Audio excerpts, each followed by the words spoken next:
Assalamualaikum warahmatullahi wabarakatuh. Bismillahirrahmanirrahim. Alhamdulillahirabbil alamin. Asyhadu an la ilaha illallah wa asyhadu anna Muhammadar Rasulullah. Allahumma shalli wa sallim wa barik ala hadin nabiyil karim wa ala alihi wa sahbihi ajma'in. Alhamdulillah, Bapak dan Ibu, kita bersyukur kepada Allah Subhanahu wa taala. Allah telah menurunkan rahmat hujan kepada kita. Mudah-mudahan rahmat Allah ini menjadikan kita semakin dekat kepada Allah Subhanahu wa taala. Lalu semoga sholat maghrib kita diterima Allah Subhanahu wa taala. Amin. Berselawat kita untuk Rasulullah sallallahu alaihi wasallam. Allahumma shalli ala Muhammad wa ala ali Muhammad. Dengan membaca Bismillahirrahmanirrahim, kita teruskan kajian tauhid, tafsir ayat tauhid pada pekan ini, Bapak Ibu. Meneruskan kajian kita pekan yang lalu, memahami apa yang menjadi keinginan Allah Subhanahu wa taala. Mampunya seorang hamba kita memahami apa yang menjadi keinginan dari Allah Rabb kita, menjadi penanda kita mengenal Allah itu semakin baik. Pekan yang lalu yang kita kaji itu, dan ini malam ini sambungannya, adalah surah An-Nisa, surat yang keempat, ayat 26 sampai ayat 28. Ada 5 keinginan Allah Subhanahu wa taala. Mudah-mudahan Bapak Ibu kita jemput kembali pengajian pekan yang lalu, karena pada pekan yang lalu suara rombo pertanyaan karib disuruh geser. Jadi kalah suara rombo kan. Dan sehingga Bapak Ibu ada yang tidak konsentrasi karena suara mesin geser kita yang juga cukup keras. Di dalam surat An-Nisa ini ada 3 ayat yang menjadi perhatian oleh para ulama, khususnya dalam mengkaji kajian tauhid. 3 ayat itu ada dalam surah An-Nisa ayat 26 sampai ayat 28. Dalam 3 ayat ini, Bapak Ibu, tersimpul ada 5 keinginan Allah Subhanahu wa taala. 5. Satu, mari kita lihat. A'udzu billahi minasyaitonir rajim. Bismillahirrahmanirrahim. Yuridullahu liyubayyina lakum wa yahdiyakum sunanal ladzina min qablikum wa yatuba 'alaikum. Wallahu 'alimun hakim. Wallahu yuridu an yatuba 'alaikum wa yuridu alladhina yattabi'una ash-shahawati an tamilu mailan 'azima. Yuridu Allahu an yukhaffifa 'ankum wa khulqal insanu dha'ifa. Allahumma arhamna bil Qur'an. Coba Bapak Ibu garis bawahi kata-kata yuridu. Yuridu itu asal katanya aroda, artinya menginginkan. Allah mempertegas apa yang diinginkan oleh Allah Subhanahu wa taala. Paham kita apa yang diinginkan Allah, lalu kita penuhi keinginan Allah. Ibarat seorang budak yang sudah tahu keinginan tuannya. Sekian lama tuannya memberikan dia gaji, memberikan dia makan minum, lalu semakin tahu dia keinginan tuannya, tentu dekat antara tuan dengan budak. Kita sekian lama sudah sujud kepada Allah Subhanahu wa taala, Bapak Ibu, tentu kita cari jalan tahu keinginan Rabb kita.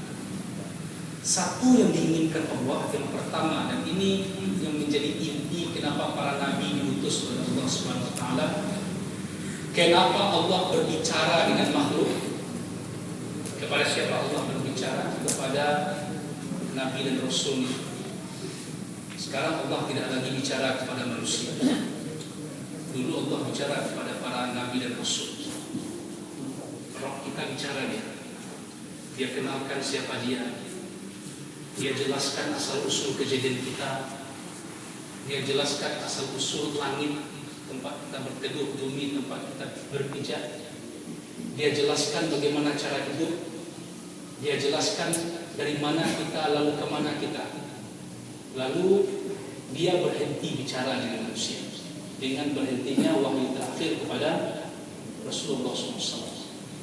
Kenapa itu Allah lakukan? Allah terangkan di sini ada yang diinginkannya. Satu, yuridullahu liyubayyina lakum. Allah hendak, yuridu itu bisa hendak, bisa menginginkan. Liyubayyina lakum, liyubayyin menerangkan syariatnya lakum kepadamu. Karena Allah ingin menerangkan syariatnya itu, maka Allah bicara dengan manusia. Sekarang kalau kita ingin berbicara dengan Allah, kita buka syariat wahyu yang terhimpun dalam mushaf ini. Maka kata Syekh Sadiq, kata para ulama, kalau ingin bicara dengan Allah, bacalah Quran. Kalau ingin berbicara dengan Allah Subhanahu wa taala. Allah menurunkan syariatnya, Bapak. Dalam Allah menurunkan syariatnya itu, untuk sampai ke hati kita ada yang dihadapi, lemah, bisikan. Syaitan, kata Nabi, tidak membiarkan apa yang diterangkan Allah itu tembus ke hati kita.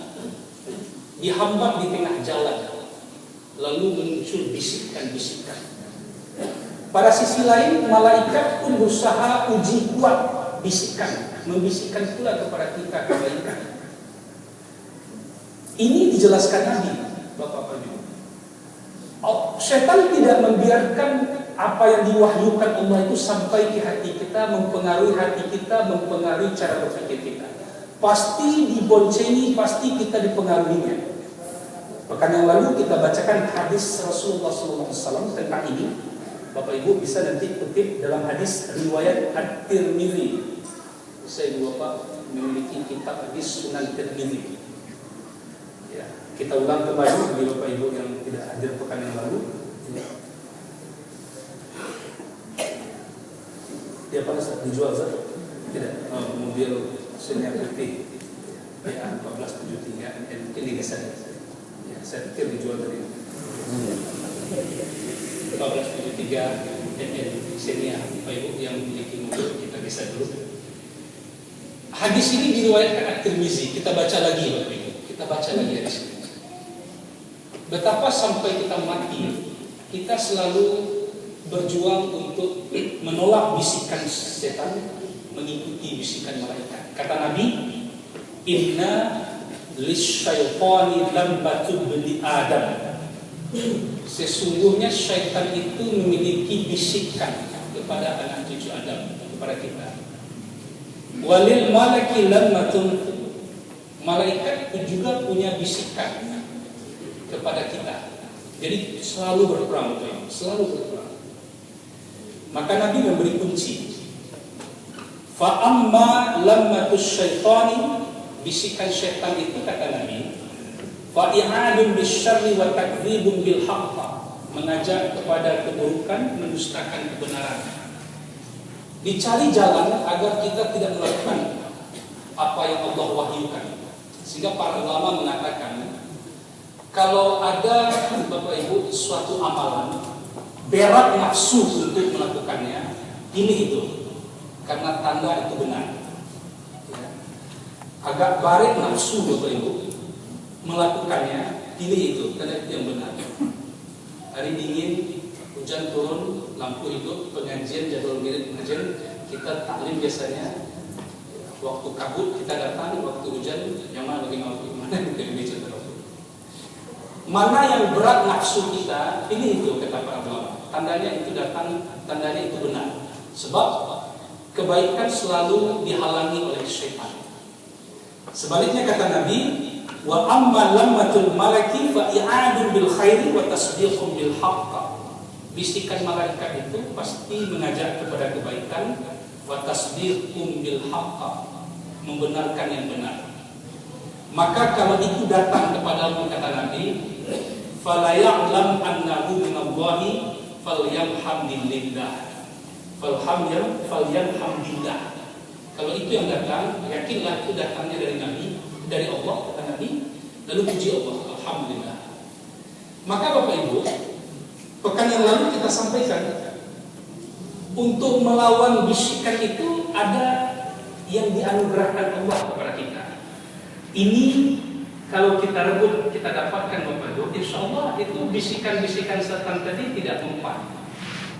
Apa yang dianugerahkan Allah, dan itu kita cari, sebab Allah hanya memberikan kepada orang yang dikehendakinya. Ilmu apa namanya Bapak Ibu? Ilmu hikmah. Nah, itu. Mari Bapak Ibu lihat, sebelum kita beralih pada ayat berikut, surat Al-Baqarah, kita buka kembali. Surat Al-Baqarah ayat 268 sampai 269. Hikmah. Tuh. Setan reda enggak dengan syariat Islam? Reda Bapak Ibu? Tidak reda. Kata Nabi, setan itu ada dua jenis. Dari golongan jin yang tidak tampak, lalu dari golongan manusia. Setan yang dari golongan manusia ini tidak akan reda dengan syariat Allah ini, Bapak Ibu. Ibu Bapak, kita bersyukur, hampir menangis kita Bapak Ibu, hujan turun. Ya, Imam Sudais pekan yang lalu menangis pula dia sholat istisqa di Makkah. Kalau dalam doa itu mendoakan fil Indonesia, di Indonesia nangis dia Bapak Ibu untuk di dunia. Bapak Ibu saksikan sholat istisqa di Masjidil Haram pekan yang lalu, yang jadi imam dan khatibnya Imam besar Masjidil Haram Syekh Sudais, nangis mereka Bapak Ibu dalam doa itu untuk Indonesia diantaranya. Ya, Allahu a'lam bishawab. Bisa jadi doa mereka yang di sana dikirim ke kita, turun hujan di sini. Karena sampai hari ini baik umur juga serata sholat istisqa di Makkah, orang sholat istisqa untuk kita. Ya. Maka Nabi mengatakan puasa 3 hari turun-turun sunnahnya, minta maaf dulu, minta ampun, bawa hewan ternakmu, pakaian biasa-biasa saja. Pada berikutnya baru hari keempat kita sholat istisqa. Kita menangis Bapak Ibu terhormat. Allah turunkan rahmatnya. Kita tahu hujan itu rahmat dari Allah. Bagaimana dengan yang lain?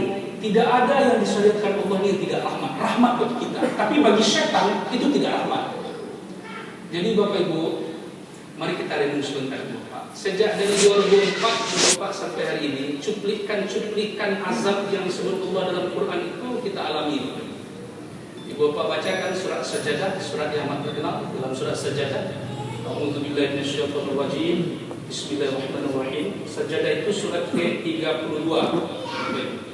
Kita renungi sebentar supaya nanti kita masuk ke Al-Baqarah ini, supaya kita sadar yang menghalangi kita sebenarnya agar syariat Allah ini tidak diterapkan setan, setan. Bahasa Al-Qur'an yang lain taghut dalam surah Al-Baqarah. At-taghut itu kata Ibnu Katsir setan.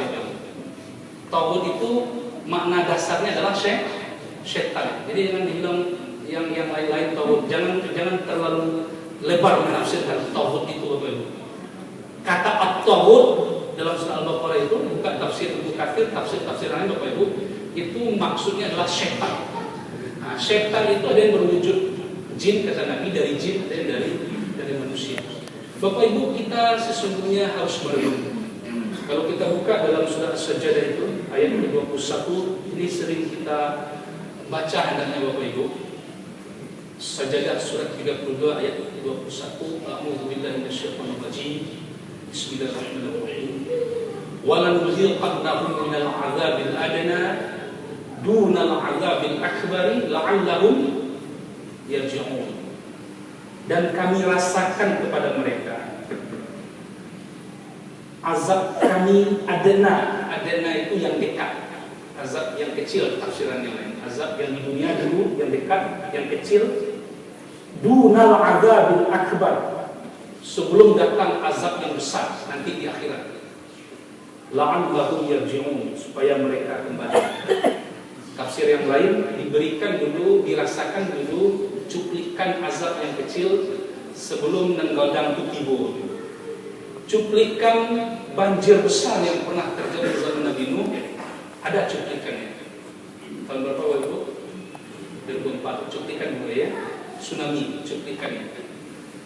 Bapak Ibu, dalam Quran ada surat Al-Dukhan, kabut asap. Cuplikan azab kepada orang-orang kafir, kata Allah nanti diliput negeri itu dalam bentuk kabut sehingga mereka menangis. 3 bulan cuplikannya kita alami dan belum selesai. Ini cuplikan dunal adzabul akbar, sebelum datang azab yang besar. Dengan dia cuplikan ini Bapak Ibu, sudah berapa yang meninggal? 9 Sumatera Barat ya, 9 yang sudah terkapar. Kecil Bapak Ibu, sasak-sasak gitu. Allah sebut la'allahum yarji'un, supaya mereka yarji'un namanya kembali. Ini pertanyaan balik ke mana Bapak Ibu? Balik ke surau, balik ke nagari, balik ke masjid, balik ke otonomi daerah, balik ke mana? Kembali ke mana kita? Kembali dari meninggalkan syariat Allah kepada syariat Allah. Situ kita kembali. Brunei Darussalam sudah kembali dia. Tidak bisa kita tidak kembali. Hukum Allah nomor 1 paling tinggi. Jadi seperti yang sering saya sampaikan Bapak Ibu, kita pelihara akidah kita, tetap di hati kita hukum Allah paling tinggi. Siapapun kita, apapun pekerjaan kita, di hati kita hukum Allah paling tinggi di atas hukum yang lain. Sebab kita rasakan Bapak Ibu, Allah memang sudah berikan cuplikan itu. Nah, kembali kita kepada surah An-Nisa tadi. Dalam Allah memberikan syariat itu untuk sampai ke hati kita, dihalangi oleh syaitan. Saat yang sama, malaikat juga menghalangi bisikan syaitan. Lalu Allah menurunkan surat Al-Baqarah ayat 268 sampai 299. Ini bagian terakhir kita baca sebelum kita sambung pada ayat berikutnya. Bisikan syaitan itu tidak akan mempan Bapak Ibu. Orang tidak akan mempan menghalangi kita mengamalkan apa yang diwahyukan Allah ini ketika kita dianugerahkan Allah hikmah. Apa itu hikmah? Hati tajam memahami rahasia di balik syariat itu. Itu yang hikmah itu. Kalau tahulah ibu-ibu hikmahnya menutup aurat. Perempuan-perempuan di Asia dalam suatu majalah berbahasa Arab yang membaca terbitan Saudi, rentan penyakit sejenis kanker di hidung. Tapi perempuan-perempuan di Saudi Arabia tidak dapat penyakit kanker hidung itu. Apa sebab? Karena mereka ternyata berhijab. Jadi ibu kalau nanti berhijab, insya Allah kota pena ini ibu, ya, nggak perlu pakai masker yang ada masuk kan. Walaupun Bapak Ibu yang terhormat, berhijab itu tentang menutup perhiasan itu, ulama berijtihad. Ada yang menyebut menutup hanya boleh menampakkan perhiasan yang biasa tampak, ditafsirkan oleh ulama yang biasa tampak dari hadis Nabi. Nabi menasihati Asma binti Abu Bakar, kalau kamu sudah balik, wahai Asma, tidak boleh kelihatan kecuali ini kata Nabi. Nabi menunjuk muka dan telapak tangan. Itu yang pertama Bapak Ibu. Tidak boleh, hanya itu yang boleh tampak, muka dan telapak tangan. Tapi ada ulama yang dosisnya di atas itu lagi. Dia lihat sejarah, dia lihat istri Nabi, dia lihat muslimah yang lain, ya. Mereka menafsirkan perhiasan kaum wanita itu ada dua. Satu perhiasan bawaan, yang kedua perhiasan buatan. Yang perhiasan bawaan yang mana? Yang wajah itu dulu, itu bawaan itu. Ya. Nah, ada wanita yang berjenggot, perhiasan wajahnya beda. Yang kedua perhiasan buatan, itu dia Bapak, anti-anti macam-macam, lipstik macam-macam. Maka para ulama menyatakan tidak boleh menampakkan perhiasan kecuali yang boleh tampak. Maka yang wajah itu juga perhiasan katanya, perhiasan bawaan. Makanya mereka berijtihad ya memakai hijab. Tetapi Itu perbedaan pendapat. Sekurang-kurang hanya dua. Pakai hijab, karena itu juga perhiasan. Bagi yang berpendapat itu, bagi yang memilih pendapat yang satu lagi, Nabi mengatakan kepada Asma binti Abu Bakar, kalau sudah balik tidak boleh nampak kecuali ini dan ini. Ibu bapak yang terhormat, di balik itu ada hikmah. Tidak ada yang tidak punya hikmah. Maka Allah sebutkan dalam surat Al-Baqarah ini, mari kita lihat lagi Bapak Ibu, ayat 268, ayat 269. Bisikan setan dikalahkan oleh hikmah.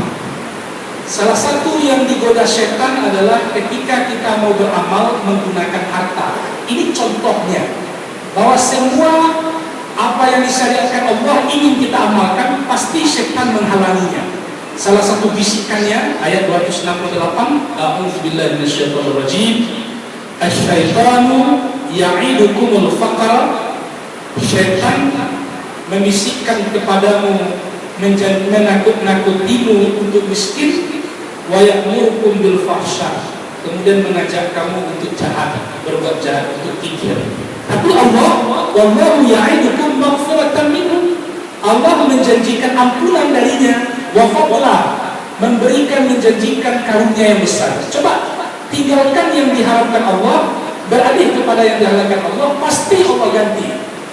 Teringat saya kisah Haji Milman, Haji pemilik hotel Times Bukit Tinggi. Ini kisah ini sudah diistrikan beliau, diceritakan kepada seluruh jemaah. Hotel Times itu dulu tidak syariah, sedia tua, sedia bir, pakai bar. Kemudian Pak Haji itu pemilik hotel Times Bukit Tinggi itu pergi haji Bapak Ibu. Pulang dari tanah suci, Allah beri hidayah, di atas pesawat mulai dia sadar dan dia bertekad, berikut tiba di Bukit Tinggi, carilah itu minuman keras itu pencapaan, kata Haji Milman ini. Lalu apa kata beliau? Beliau bercerita dan juga pernah diekspos dalam majalah Islam At-Tarbawi. Tiba dia di Bukit Tinggi, Bapak Ibu terhormat, nyambil minuman-minuman keras tadi, campuran ke toilet dan sikut sampai anak. Wah, apa kata beliau? Semula keluarga saya menolak sebagian. Kalau tidak disediakan bir, kalau tidak ada bar, siapa pengunjung kita? Tapi beliau yakin dengan ayat ini. Setan menakut-nakuti dengan kemiskinan. Kalau naik koda lewat, apa boleh. Tapi Allah menjanjikan ampunan wa fadla, karunia. Bahkan Allah tegaskan lagi, wallahu wasi'un alim, jangan takut, Allah luas karunianya. Tertutup di satu sumber, akan Allah pancarkan di sumber yang lain. Bahkan alim, Allah maha tahu semuanya. Lalu Bapak Ibu, dia hadang sebagian keluarganya yang tidak setuju. Berubahlah akhirnya hotel Dimens di Bukit Tinggi menjadi hotel syariah. Atas izin Allah, beliau mengakui sampai hari ini pun tidak berkurang, tetap bertahan. Kita bersyukur Hotel Mangkuto juga berubah Mangkuto, Hotel Mangkuto Syariah. Tapi kalau ojek syariah di sini, mudah-mudahan bagaimana tuh caranya, kenapa dia sampai ojek syariah?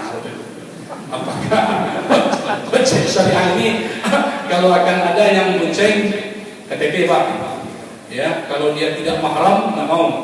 Jadi kalau yang ojek syariah itu Bapak Ibu, kalau ada wanita berboncengan, wanita juga yang membawa atau suaminya yang bawa, Pak bosko KTP Pak.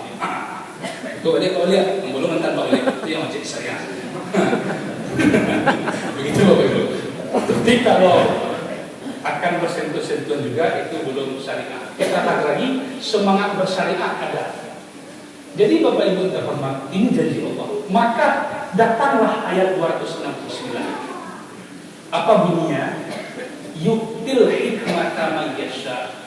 Allah menganugerahkan hikmah. Apa tadi hikmah? Rahasia. Kalau orang tahu hikmah berzakat, tekan yang lalu kita sampaikan Bapak Ibu, ternyata berzakat, berimpak, bersedekah, Bapak Ibu ingin lancar peredaran darahnya, ternyata dalam ilmu kesehatan banyak-banyak sedekah.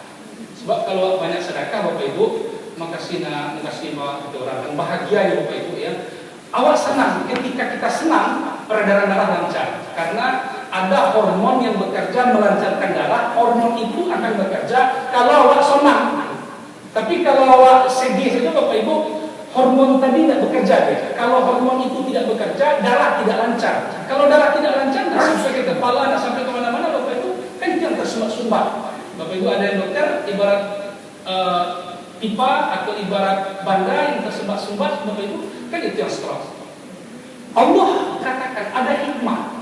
Ketika kita tahu hikmah, maka tidak mempan bisikan tadi. Ini yang disebut Allah. Yu'til hikmata may yasha.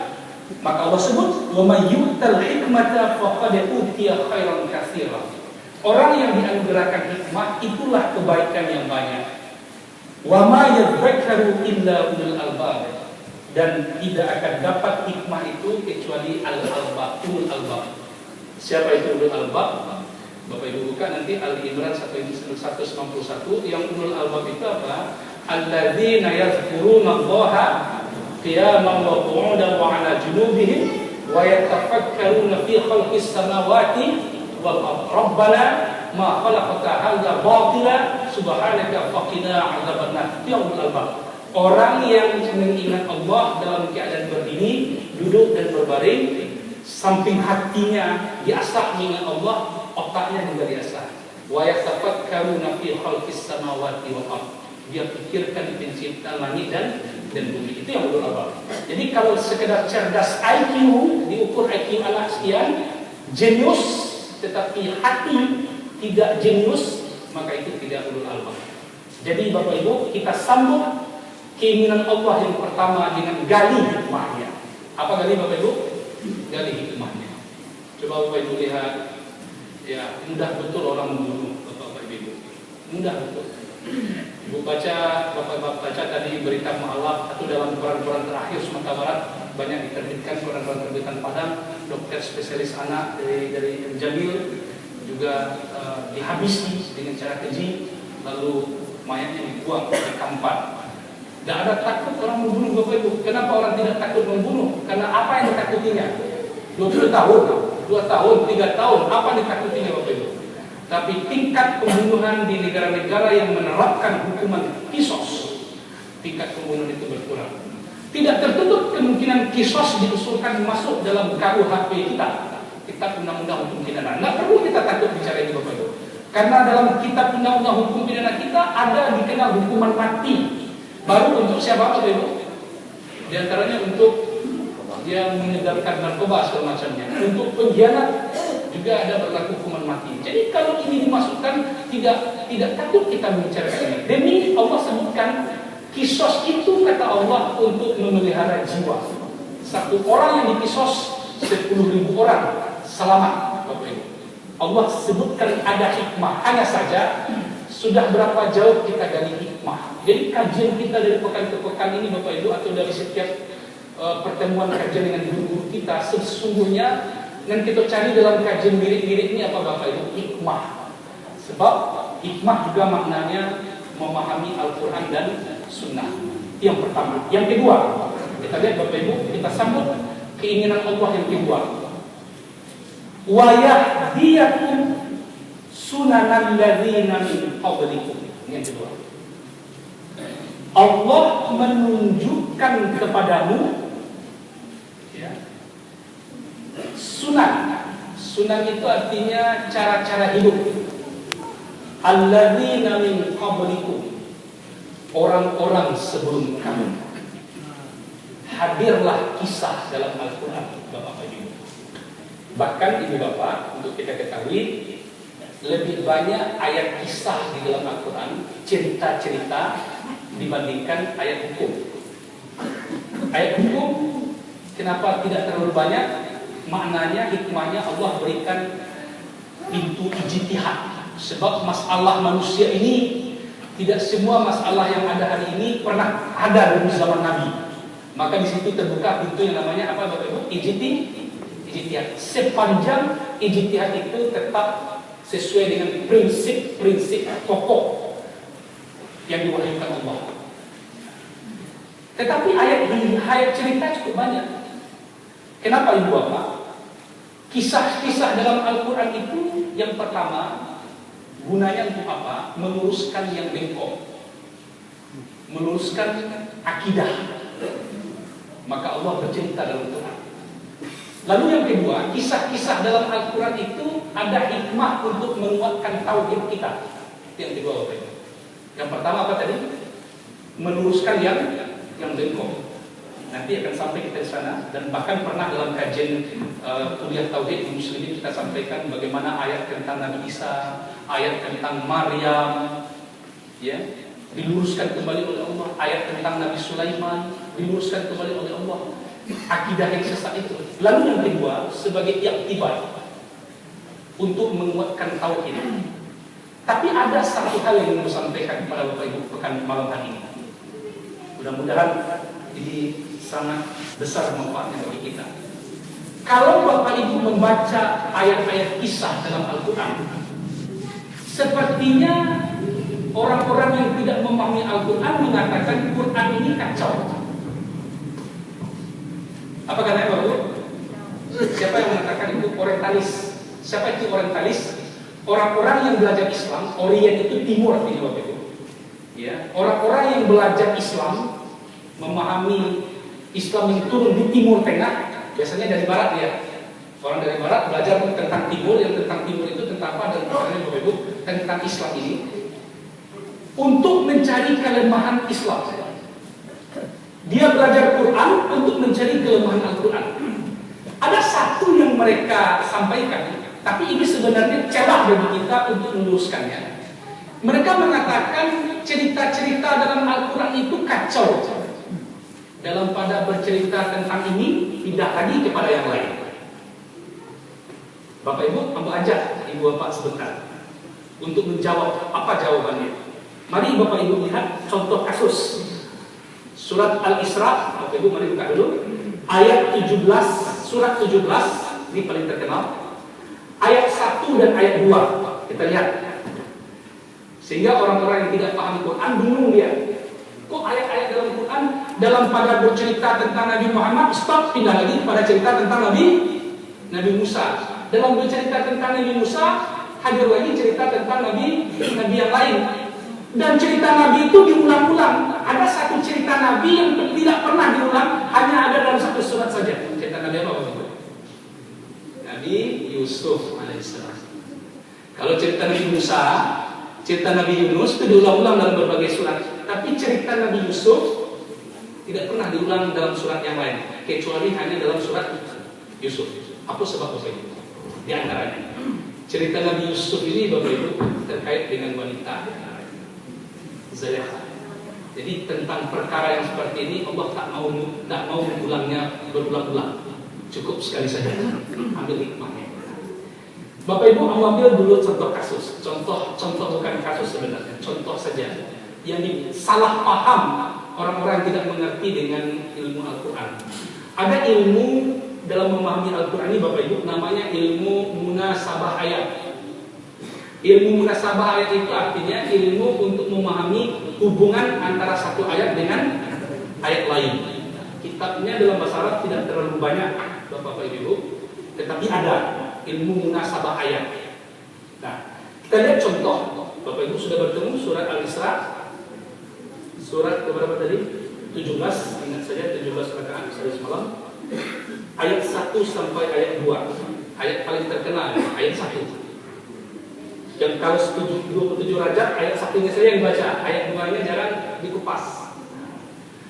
Kita lihat dulu ayat 1-nya Bapak Ibu. A'udzu billahi minasyaitonir rajim. Bismillahirrahmanirrahim. Subhanalladzi asra bi'abdihi lailan minal masjidil haram ila al-masjidil aqsa alladzi barakna hawlahu linuriyahu min ayatina innahu huwas samiul basir. Bapak Ibu, ayat ini bercerita tentang Isra dan Mi'raj. Bapak Ibu sudah tahu maknanya. Di mana peristiwanya di antara terjadi? Allah menyebut di sini adalah Masjidil Aqsa. Di mana Masjidil Aqsa? Ya, Yerusalem, Palestina. Itu bangsa apa yang ada di sana? bangsa Yahudi. Ya betul, Bu? Kepada bangsa Yahudi ini apa nabi? Siapa nabi yang diutus kepada mereka? Musa.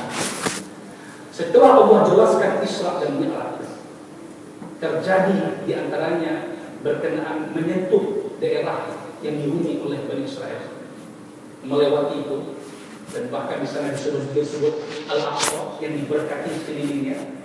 Daerah Israel itu diberkati oleh Allah di daerah Palestina itu, yang dihuni oleh Yahudi, bangsa Israel.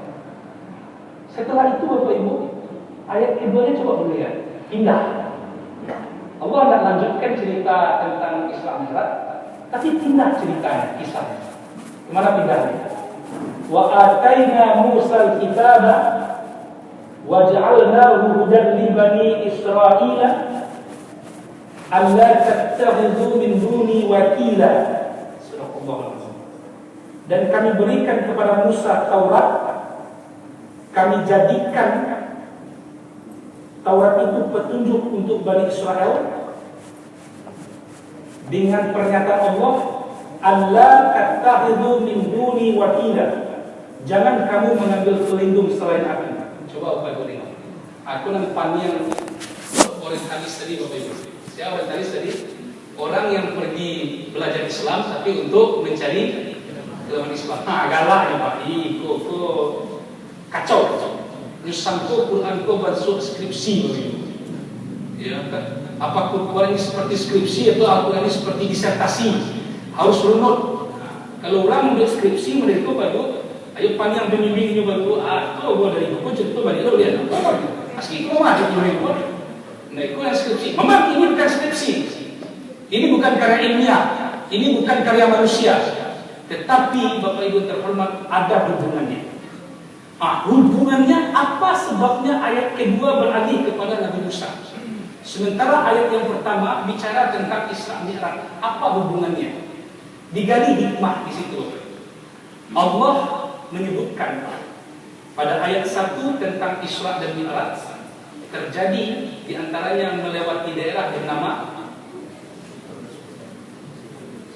Palestina, di situ di Israel.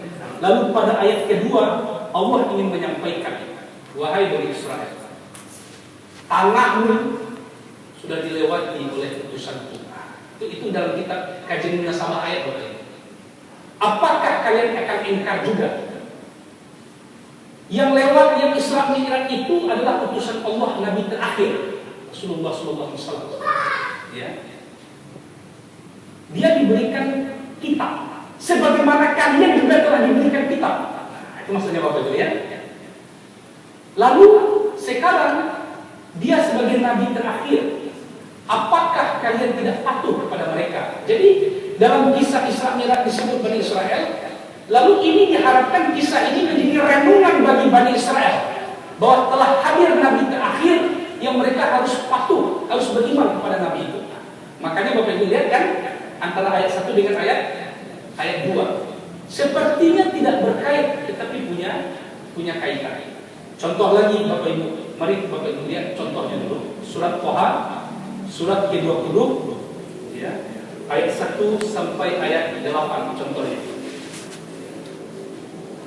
Surat Thaha, surat ke-20 ayat 1 sampai ayat 8. Dari ayat 1 sampai ayat 8 Bapak Ibu, Allah menceritakan tentang Rasulullah SAW. A'udzu billahi minasyaitonir rajim. Thaha ma anzalna 'alaikal Qur'ana litashqa illa tadhkiratan liman yakhsha.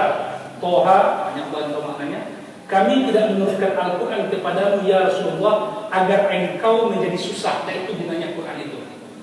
Kemudian illa tadhkiratan liman yakhsha. Al-Quran itu diturunkan melainkan sebagai peringatan bagi orang-orang yang takut kepada Allah. Kalau bagi orang yang tidak takut kepada Allah, tidak jadi peringatan bagi dia. Ayat kelima, tanzilan mimman khalaqal arda was samawati al-ula. Diturunkan bersumber dari Allah yang menciptakan bumi dan langit yang tinggi. Terus Bapak Ibu lihat. Tapi sampai ayat ke-9 berpindah.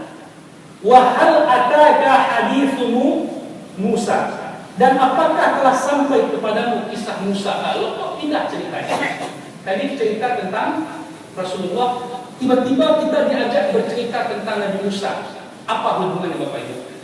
Meskipun ayat ini sepertinya Bapak Ibu tidak urut, sepertinya berpindah-pindah, tetapi dalam perpindahan-pindahan itu ada satu pesan cerita, pesan kisah. Apa pesannya di sini Bapak Ibu? Pesan yang pertama, Ibu Bapak yang terhormat, untuk meyakinkan mereka yang didakwahi Nabi akan kebenaran apa yang disampaikan Nabi, bahwa Nabi ini memang utusan Allah. Buktinya beliau bisa menyampaikan kisah-kisah orang-orang Nabi-Nabi terdahulu yang saat itu beliau sendiri belum lahir. Nabi berdakwah kepada orang Bani Israel yang sudah mengenal Nabi Musa. Ya Bapak Ibu, sudah mengenal Nabi Musa. Tapi Nabi Rasulullah SAW bisa menyampaikan kisah Nabi Musa atas izin wahyu dari Allah. Izin dari Allah melalui wahyu untuk meyakinkan orang Bani Israel yang sebelumnya sudah tahu dengan Nabi Musa bahwa Rasulullah ini benar-benar utusan Allah. Itu makanya Bapak Ibu. Itu yang pertama. Yang kedua, jadi apa hikmahnya yang pertama? Kenapa dalam bercerita tentang Nabi Muhammad turun lagi wahyu tentang Nabi Musa? Untuk apa gunanya Bapak Ibu? Untuk meyakinkan umat bahwa Rasulullah itu memang utusan Allah. Itu yang pertama. Lalu yang kedua, Ibu Bapak terhormat, kenapa beralih kepada kisah Nabi Musa alaihissalam? Untuk menunjukkan bahwa perjuangan Nabi itu, Nabi Muhammad sama dengan perjuangan Nabi Musa. Mereka sama-sama diberi kitab, mereka sama-sama utusan Allah, mereka sudah sama-sama menghadapi kaum yang pembangkang. Apa intinya menyampaikan ini Bapak Ibu? Karena nanti akan kita dalami contoh kisah-kisah agar kita paham. Mungkin Bapak Ibu sendiri kalau baca Quran sendiri, surah soal baca Quran Bapak Ibu, itu apa video mana? Bahkan ayatku berpindah-pindah. Nah, ada satu pesan inti kesimpulan kaji kita malam ini Bapak Ibu. Dalam perpindahan ayat dari satu ayat mengandung sesungguhnya satu pesan. Bapak Ibu ya. Walaupun banyak ayatnya, berlain-lainan cerita, tapi pesannya satu. Coba Bapak Ibu mengulang balik. Surat Al-Isra ayat 1 ayat 2 tadi apa pesannya Bapak Ibu? Salah satu pesannya, wahai Bani Israel, disinggung kalian setelah disinggung Nabi Musa, setelah diceritakan kisah Isra Mi'raj yang juga terjadi di tanah tempat kalian tinggal, tanah tempat nenek moyang kalian lahir, supaya kalian yakin dengan Rasulullah SAW. Ini Bapak Ibu untuk membuat kita tidak terjebak dengan pandangan-pandangan orang yang mengatakan Quran ini kacau.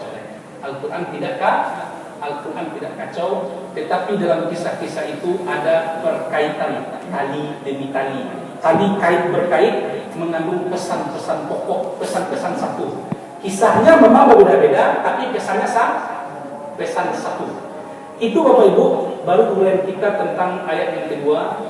Allah ingin menerangkan kepada kita kisah-kisah orang terdahulu. Pada kajian berikut akan kita kutip beberapa contoh kisah-kisah orang terdahulu.